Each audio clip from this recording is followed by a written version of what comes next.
ഈ രാത്രി ഇദ്ദേഹത്തെ കൊണ്ട് ഇതുപോലെ ജോലി ചെയ്യുന്നത് കഷ്ടമാണല്ലോ.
J K L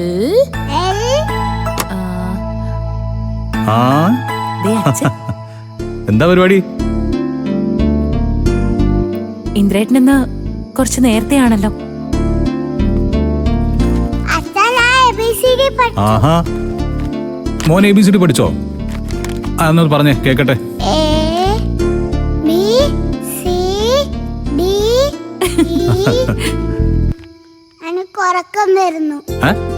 അയ്യോടെ ഉറക്കം വരുന്നോ? ഇത്ര പെട്ടെന്ന് ഉറക്കം വരുന്നോ? എന്നാ ശരി മോനെ, ഉറങ്ങിക്കോ.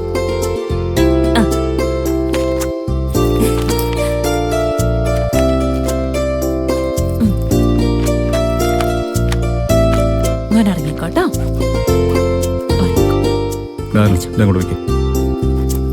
ഉറങ്ങിക്കോട്ടോ, ഉറങ്ങിക്കോ.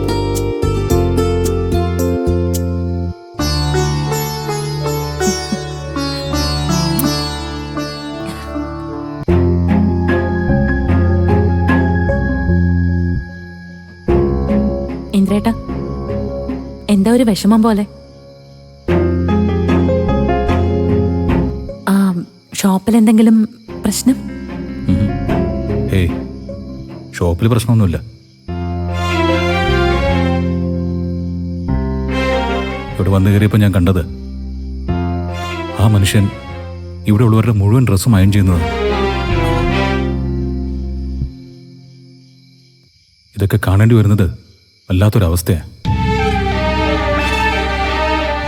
ഇന്ദ്രേട്ടാ, എല്ലാവരുടെയും ഡ്രസ്സൊന്നും ഇല്ല. അമ്മ എല്ലാം കൂടി എടുത്ത് അദ്ദേഹത്തിന്റെ മുന്നിൽ അലക്കാൻ കൊണ്ട് ഇട്ടു. അതിന്ന് ഇന്ദ്രേട്ടന്റെ മോന്റെ ഡ്രസ്സ് ഞാനിങ്ങ് എടുത്തു. എന്റെ ഭർത്താവിന്റെ മകന്റെ ഡ്രസ്സ് അലക്കി കൊടുക്കേണ്ടത് എന്റെ കടമയാണെന്ന് ഞാൻ പറഞ്ഞു. അതിന് അമ്മയ്ക്ക് എന്നോട് പ്രത്യേകമായൊരു ദേഷ്യം വന്ന് കാണും. അപ്പോ ആ ഡ്രസ്സ് മുഴുവൻ അലക്കിയത് ആ മനുഷ്യനാണോ? അതെ,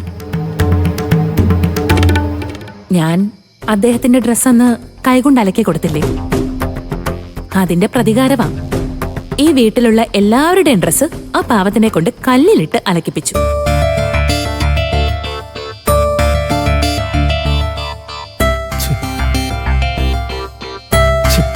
ഇതെന്ത് ക്രൂരത അമ്മയെ കാണിക്കുന്നത്? ഇന്ദ്രേട്ടാ, ഉള്ളില് ക്രൂരമായൊരു മനസ്സില്ലാത്തവർക്ക് പ്രതികാരം ചെയ്യണമെന്ന് ആവില്ല ഇന്ദ്രേട്ടാ. ആ വെഴുപ്പ് മുഴുവൻ അലക്കി ഉണക്കിയ മനുഷ്യൻ അതെല്ലാം അയൺ ചെയ്ത് വെക്കുന്നതിൽ അമ്മയ്ക്ക് അശുദ്ധിയൊന്നുമില്ല. ആ ഡ്രസ്സിട്ട് അമ്മയ്ക്ക് വേണമെങ്കിൽ അമ്പലത്തിലും പോകും. ഞാൻ അദ്ദേഹത്തിന്റെ ഒരു ഷർട്ടും മുണ്ട് അലക്കിയ ശേഷം എന്റെ ഭർത്താവിന് ഊണ് വിളമ്പിക്കൊടുത്ത അത് അശുദ്ധി. ഇതൊക്കെ എവിടെ ചെന്ന് അവസാനിക്കുന്ന ആർക്കറിയാം. എന്തെങ്കിലും ആവട്ടെ, ഇതൊന്നും നമ്മളെ കൊണ്ടൊന്നും തടുക്കാൻ പറ്റില്ല.